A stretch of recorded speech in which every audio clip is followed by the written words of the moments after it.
This episode of Investing Compass is brought to you by Milford. Milford's talented and globally experienced investment team aim to deliver strong, long-term returns while managing downside risks. They also invest in the same funds as their clients. Learn more and see the Milford Fund's product disclosure statements and target market determinations at milfordasset.com.au.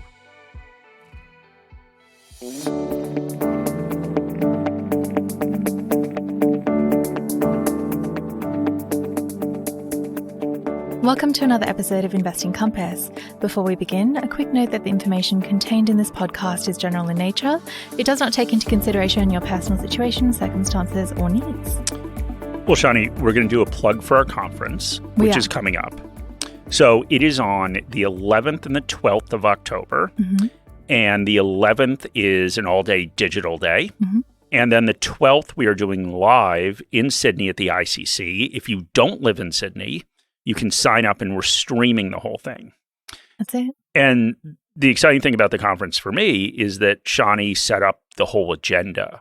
So what are people going to hear about at this conference? Who are they going to hear from? Yeah, I mean, it was very, very difficult to narrow it down to one day, which is why we have two this time. I'm pretty excited about some of the sessions that we have. So there is a gold medalist fund manager panel. So funds that we rate gold, we've got some of the portfolio managers and representatives coming along, and they're going to talk about their top picks from their funds. We've got Jodie Fitzgerald from MIM, so that's Morningstar Investment Management, and she's going to talk about how to make your retirement portfolio last longer. We've got Paul Bloxham from HSBC, and he is a commodity specialist but an economist, and he's going to talk about how commodities have impacted the Australian economy and how it will impact future returns. So those are a few of the ones that I'm excited for. And Anika Bradley and Duncan Burns from Vanguard. So they're doing a fireside chat. There's just a lot. It's like choosing your favorite child, you know? You've sort of... Well, one thing I will point out is the child you did not choose was me. I am also doing a presentation. But you're doing two presentations. Yeah, but so anyway. If you want to meet Mark, you should come to the conference. Okay, well, you're more of a draw. So if you want to meet Shani, you can also come to the conference. But you can tell we're not salespeople. But come to the conference. Yeah, come to the conference. But anyway, why don't we get into today's episode? And if you have questions about the conference, you can also email me. Yes, and you can find more information in the episode notes. So we'll put a link in there. Okay, exactly. So today we're going to cover a 3-step process for financial independence. And I was just saying to Shani, this episode's guaranteed to be popular, right? Because people love 3-step processes. We love a listicle. Yeah, exactly. And people love financial independence. Yes. But the first thing to say is that while everyone loves financial independence, it means that it means something different to everyone. And our notion of financial independence tends to evolve over time. Exactly. So it's a bit of a journey. And we actually sent out a survey recently to our subscribers asking their definition of financial independence. And the answers we received were reflective of that. They were really interesting, and let's just talk through two, which reflected the point that it can mean different things for different people, and it evolves as our lives evolve. One survey participant said, not worrying about week-to-week financial obligations or unexpected expenses like car repairs. And I love that answer. So one of the things that we tend to ignore is how much of a sense of security people get from just having an emergency fund. So just building up some savings can remove a lot of vulnerability. That's true. And that was actually one of my first financial goals, which was to have an emergency fund. Yeah, and mine as well. And I think just the notion of not living paycheck to paycheck was huge for me. And at the other end of the spectrum, we had a respondent say having the freedom to choose their job and working hours, or even having the option to quit paid employment entirely to pursue their passions. And that is the old, tell your boss to take a hike sense of financial independence. Yeah, no, exactly. And if it was my passions, it would be just probably sitting around and drinking wine. But I think those two answers really were reflective of how my own thinking has evolved. So I personally want the ability to take advantage of all the opportunities that life has to offer. And while we may not know what those opportunities will be, there's a large part that financial flexibility plays in the ability to make those decisions. So whatever your idea of financial independence and however it may evolve over your life, we're going to give you a 3-step framework to getting there. Okay, so a good place to start is obviously with the first one, right, Shani? Mhm. And that is building a cash cushion. And cash is an interesting one. Investors tend to look down on cash, and there is a good reason for this. The returns on cash over the long term have barely exceeded inflation. That means from a purchasing power perspective, you're basically breaking even by holding cash. And not only that, but there is an opportunity cost to holding cash. Most of us need returns that exceed inflation to accomplish our goals. So naturally, by holding cash, we are foregoing those opportunities. But cash has several advantages, and it's a key part of our financial well-being. And that's reflective in what that first survey respondent said. An emergency fund is a key part of investing. As investors, we don't want the timing of our investment decisions to be dictated by external forces. And in this case, that external force could be an unexpected expense. Exactly. And the last thing we want is a home repair or a car repair to mean selling off shares. But what we need to remember is that the opportunity cost of cash actually goes down as we age. So when we are young, we want to keep the minimal amount in our emergency fund to give us security. And in some ways, this is made easier because the size of the emergency cash needs we have typically gets higher as we acquire more stuff and as we age. So if you don't own a car or a house, the potential short-term uses for cash are lower. And let's go through an example of the opportunity cost of holding cash and how that decreases over time. Let's say you earn 3% a year in cash and 7% a year in the share market. If you're 25 years old and you have 10K in cash instead of in the share market, your opportunity cost until you reach the age of 65 is 48K. That is the difference 4% has on your returns over a 40-year time period. And if you are 55 years old, the opportunity cost is only $14,000. Because you only have a 10-year time period to compound those extra returns from investing in shares. The other cash consideration and way it can help returns is when you're older and transitioning to retirement and can again get forced into a situation where you're selling shares to fund your life in a bear market. And we've covered this multiple times, but that is sequencing risk, and you don't want to sell when the market falls. Having cash can allow you to ride out the downturn. So step one is to build up a cash buffer. Keep it at the bare minimum when you are young and add to it as you age and have bigger potential liabilities and the opportunity cost decreases. And just remember that cash does have value. And we are making a very big assumption here that you have a share portfolio to sell off if you have short-term expenses. Many people don't have this. In this case, the cash buffer is protecting you from having to borrow money, most likely on a credit card, to cover those short-term expenses. The interest rates are high and they compound until you're able to pay off your debt. All right, so let's move on to step 2, Shani, and that is to focus on retirement. And we have deliberately put this second because we both believe that the next step to getting to financial independence is to take care of retirement as soon as possible. And this is a case even if you don't want to retire early, because there are big tax advantages to investing in super. And getting money into super early means that those tax advantages will compound over time. And we will talk about the downsides in a bit, but let's walk through how this works. We're going to go through an example, and this example is a little bit complicated, so there's going to be a lot of considerations here. But the premise is the following scenario. Let's say you have $10,000 extra a year to invest. And you'll do this between the ages of 25 and when you retire at 65. This $10,000 is pre-tax, so it's basically just the salary that you earn. Over those 40 years, you have a 10-year period where you can direct those funds into super and a 30-year period where you can direct those funds into an investment account that's outside of super. So let's talk about taxes. The funds that go into super in this scenario will be taxed at 15% as we're assuming they are concessional. Concessional contributions have a limit of $27,500 per financial year. And the funds that go into the non-super account will be taxed at the marginal tax rate. We'll use 2 different ones in this example. And you'll earn returns in these investments of 7% a year. Now, for the sake of this scenario, we expect those returns to come from both dividends and capital gains, and we assume that you are paying taxes each year. We are assuming you pay taxes each year on the whole 7% return and that there's no long-term capital gains discount. In both super and outside of super, there is a discount in capital gains taxes for assets held longer than a year. But by ignoring that discount on both, we can equalize the taxes paid for income and capital gains. Since we're doing that for both accounts, it really makes no difference in this scenario. So, Shani, that was a lot of rules, but it is important to think through these considerations.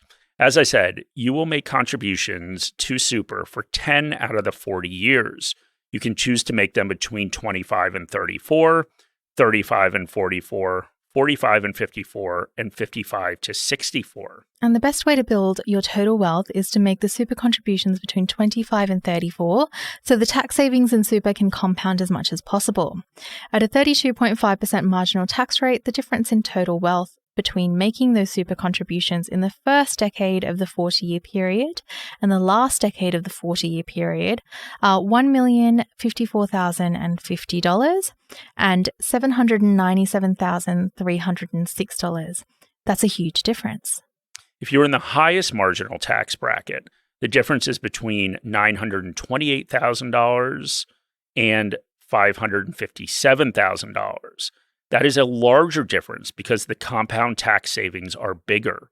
And because of the way we modeled the taxes, both accounts would effectively be tax-free and in cash because you're selling each year and getting those short-term capital gains. And this can be a concept that people tend to shy away from. If your goal is early retirement, working part-time, or following your passion, or taking on a lower paid job, many people instinctively want to address that goal first. Retirement is far away after all. But the lesson is important. Get as much money into Super when you are young as possible. The longer you wait, the bigger the impact will be on your total wealth. Those additional contributions are more valuable when you are younger. They are less valuable when you are older. And obviously, you'll continue to save for retirement through mandatory contributions as long as you work. But if your idea of financial freedom is early retirement or part-time work, that's going to impact your level of contributions. But remember, one of the great things about compounding of returns is that the early contributions can more than make up for missing contributions later in life. Once you've established an emergency fund, and once you've gotten your retirement taken care of, it's time to turn your attention to the final stage of financial independence. This is having flexibility before you've reached your preservation age. To take advantage of opportunities to retire early, to cut back on work, or to switch careers. And this is a case where we can look at what we exchange the tax benefits in Super for, and that is, of course, a set of rules. So in order to get those tax advantages, we need to follow those rules. The first rule is that except under very specific circumstances, we can't touch the money until we reach preservation age. And this, of course, means that Super alone will not allow us to retire early. The other thing we're giving up is an understanding of what the rules will be for Super when we want to access the money. The Super rules change almost every year, and we can all expect them to continue to change. And the last major change was the additional tax on Super balances over $3 million. And whether you think that is good policy or bad policy, we can say that the people that have amassed more than $3 million in Super did not know these rules were going to be there when they were saving into Super. And once again, our job is not to tell you what you should think of these rules, but we should point out that there are two places where individuals in Australia have accumulated a great deal of wealth: in their homes and in Super. So if the government needs money, or if the government wants to lower inequality, I think we should all expect that places they will go are residential real estate and Super. And the government can obviously change marginal tax rates as well. They can change the amount of tax you pay on dividends and capital gains outside of Super. Exactly. And in theory, you have more flexibility there because the money isn't locked in Super, but still worth noting. Although I can't foresee any possibility of taxes being equal or even that close between Super and non-Super. Want to give your portfolio an offensive and defensive strategy? Check out the award-winning Milford Australian Absolute Growth Fund. Utilising the skills of Milford's experienced investment team, the Milford Australian Absolute Growth Fund has been focusing on delivering a smoother journey for investors for over half a decade. With an emphasis on managing risk and generating absolute returns, this lower volatility equity fund can play a key role in a diversified portfolio. The fund strives for long-term capital growth while mitigating the ups and downs typically experienced when investing in share markets. Find the Milford Australian Absolute Growth Fund, ticker symbol MFOA, on your trading platforms or at milfordasset.com.au. And before you invest, be sure to read the fund's product disclosure statement and target market determination, also found at milfordasset.com.au. So the lesson here is that we each need to weigh the benefits and costs of investing in super. But if we're looking to gain financial independence during what the government considers working age, we need to have assets outside of super. So once you've taken care of retirement, it's time to turn your attention to building these assets. And there are two approaches you can take to building up and spending money to gain financial independence prior to preservation age. And it doesn't really matter if you want to retire early, cut back to part-time work, or accept a lower salary. All of that costs money that will have to be spent from non-super sources. But we will consider a scenario where you want to retire early. The first approach is to create a pool of money outside of super and use that as a bridge between when you stop working and when you can access retirement funds. So the concept is simple. If I want a certain amount of money a year prior to preservation age, I need to fund that from this pool of assets. Whatever the time period is, you need to set a safe withdrawal rate to make that money last. That could be 10 years, it could be 40 years. And the driver of what that safe withdrawal rate or how much you can spend each year will be the amount of time you need the money to last. The longer that time is, the lower the withdrawal rate and the probability of running out of money that you are willing to accept. And it is important to note that any safe withdrawal rate is simply based on the probability of not running out of money in different return scenarios. So let's use an example from Morningstar's State of Retirement report. We're going to imagine looking at a 90% probability of success. Basically, a 90% chance that you won't run out of money in the time period you choose, with a 100% allocation to shares. If you want the money to last 10 years, you can safely withdraw 8.5% a year. If you have a 40-year time period, you can withdraw 3.1% a year. Any time period between 10 years and 40 years, and the withdrawal rate varies between 8.5 and 3.1%. Now, a couple caveats here. We don't know the returns we will achieve. Returns are really high. You might have a great deal of money left at the end.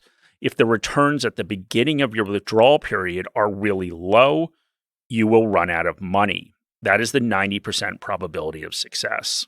And there are two things to think about here. How aggressive you get with the withdrawal rate is based on your ability to survive running out of money in this time period. And obviously, running out of money provides less security during retirement because you only have your super. So that is probably based on how confident you are in retirement. The second consideration is tax. In Australia, during the pension phase on super, you pay no tax on withdrawals. So saying a 4% withdrawal rate means that you can spend 4% of your super balance. But the withdrawal rate on a taxable account is different than the spending level. That is because you need to pay taxes when you sell appreciated assets or receive dividends. The advantage of spending down your assets prior to retirement is that it makes it more likely that you could qualify for the aged pension. There is an asset test for qualifying for the age pension. These asset tests have some complexity, but basically at a high level outside of your primary residence, you can qualify for the full pension if you're single and a homeowner with $300,000 in assets and $451,000 if you are part of a couple. If you don't own your home, the assets are $543,000 for somebody single and $693,000 for a couple. There are then qualifying levels for the partial pension and the transitional pension. Let's move on to the next approach of creating a stream of income that you can access prior to preservation age. And the concept here is pretty simple. If you just spend the dividends earned on your account, you won't run out of money.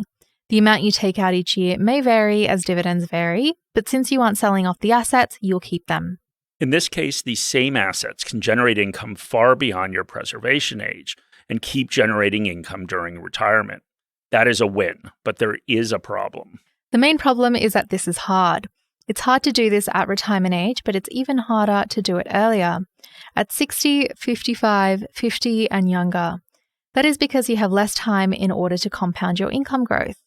Time is the best friend of an investor. You're reducing that. It's especially hard if you don't start really early, and many people don't get their financial act together early in their working lives.